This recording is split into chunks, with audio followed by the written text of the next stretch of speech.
Alright, so I'm back again with another video. I know I have not really been updating very recently, but there's a lot of things going on. I just moved recently, so that's been kind of a big hurdle I've been overcoming because I obviously moved and had to get rid of a lot of stuff.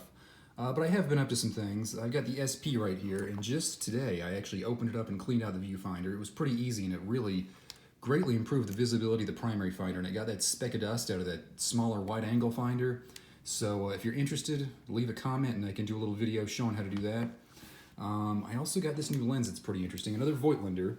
I know I haven't reviewed the other Voigtlander Color Scope R 35mm lens in S-mount. This is a 85mm Hector, if I remember correctly, and I'm really liking it. It's an f3.5.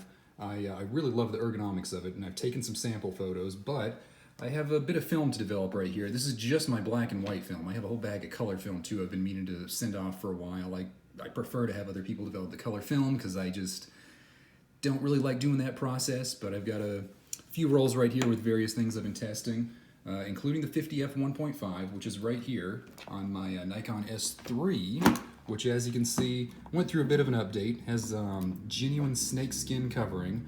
I went ahead and did this. I know a lot of people didn't like it. I posted some images on some Facebook user groups, and some people were really against it. Some people seem to like it, but I gotta say, I really like it. The Vulcanite was not in great shape, and the camera itself, as you can tell, is pretty old. It's got a lot of scratches and brassing and things of that nature.